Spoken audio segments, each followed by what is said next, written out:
guys, Steve Davis here, Stillwater Woodcraft. Got the morning fire going. Thought we'd get some breakfast going. So, what I got here in my little bag is some coffee, some cornmeal here, and I had a little bit of salt pork here that's been soaked in water to get a little bit of the salt back out of it. So we're going to get that going. First thing I want to get going is my coffee here because I don't have to boil it. So we'll use my tin pot. Rinse it out a little bit. Get some water in there. Now you got to keep in mind with this tin, or this is copper, excuse me, but it's tinned inside. If you get it too hot, that tin can melt. The same way with anything that's got a soldered seam in it. So if you keep water in there, you can keep it, at a heat sink, and if you don't have it right down in the flames, you'll be alright anyway. We got the water in the pot.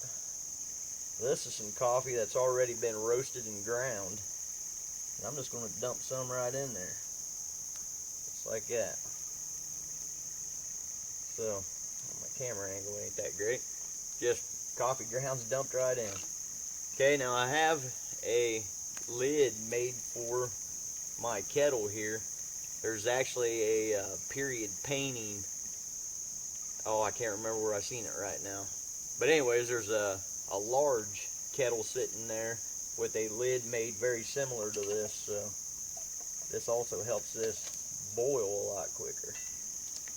So it's a simple bushcraft style pot hook here.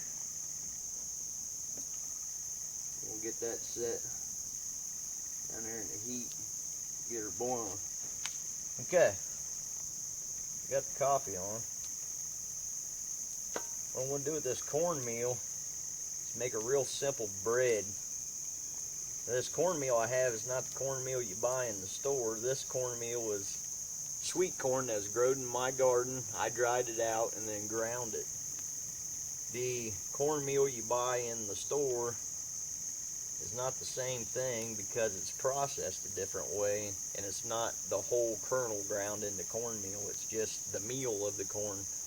It doesn't have the outside or the inside of the corn. So I got just a gold bowl here. I'll get enough in there for a good guess.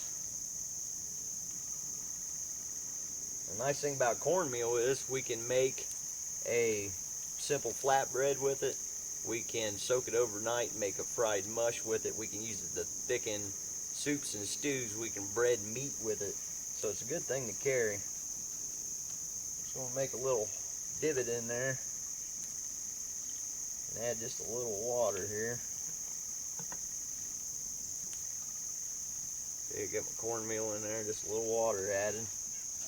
I'll work that into a dough.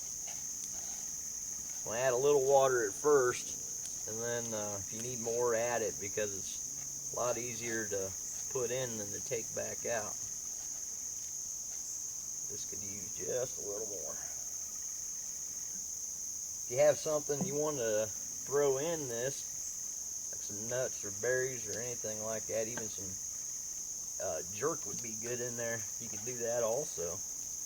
We're just going to form this into a cake. Okay, like that. Now we could cook this in a skillet or just throw it down in the ashes. You can see I just made a simple dough out of that cornmeal. So how I'm going to cook it is I'm going to set it on these rocks right here. It's mighty warm.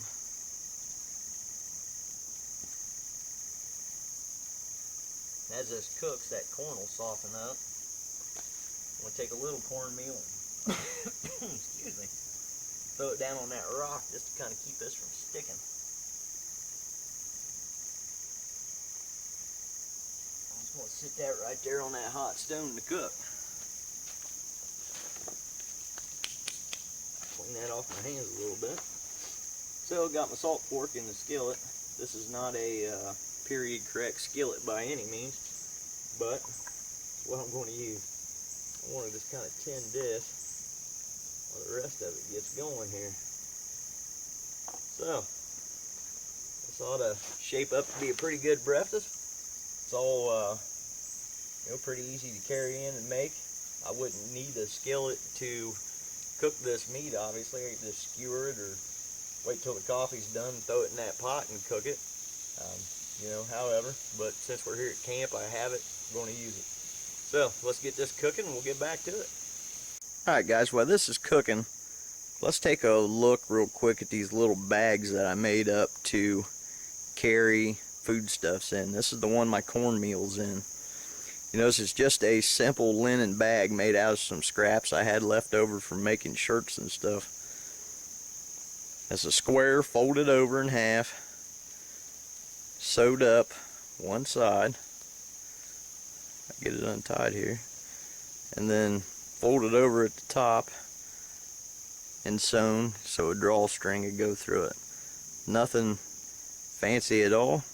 It's just a real good way to carry some stuff. One thing you want to do when you make these is make whatever you use for a drawstring long enough that you can draw it shut and then tie the bag shut.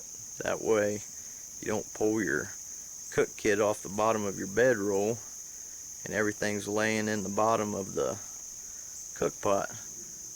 I won't tell you how I know that. So alright, quick look at some food bags, easy to make, anybody can make them.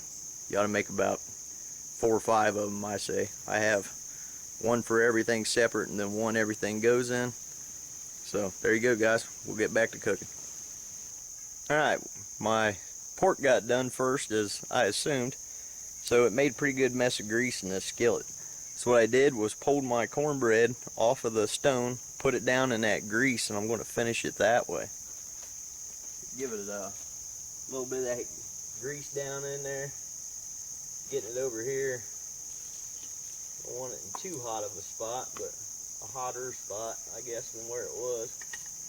Maybe down in there somewhere.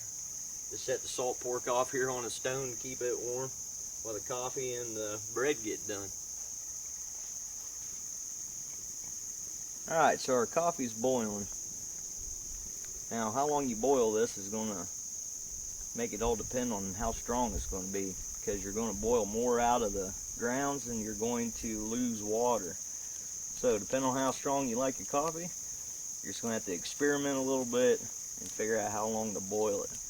And that's probably about long enough for me. So I'm just going to pull this off of here for a minute. Sit it over here. Alright, I'm going to let that cool off a second while the cornbread gets done. Alright guys, everything's getting done here. See, one of the other uses for the bag that the rest of the bags go in is I can use this as a hot pad to grab stuff. So I think the bread's about done. It's kind of a little bit crumbly on me, but it'll be just fine. Got the pork cooked up. The coffee's done. Now you notice this coffee, there's grounds floating on top of it, okay? So we just want to take a little bit of cold water, a couple drops. Oh, that might be more than a couple drops. And them grounds will sink to the bottom. Let's see if I can angle that up a little better. You see the grounds sink to the bottom? Okay. Now in my kit, I carry some sugar. These little discs of maple sugar, okay? The sugar is cooked down from maple sap and then pressed into these little discs, and they're hard as a rock, okay? So what you got to do to use them is to break them up a little bit. And I find the best way to do that is just smack them a couple times with the back of your axe.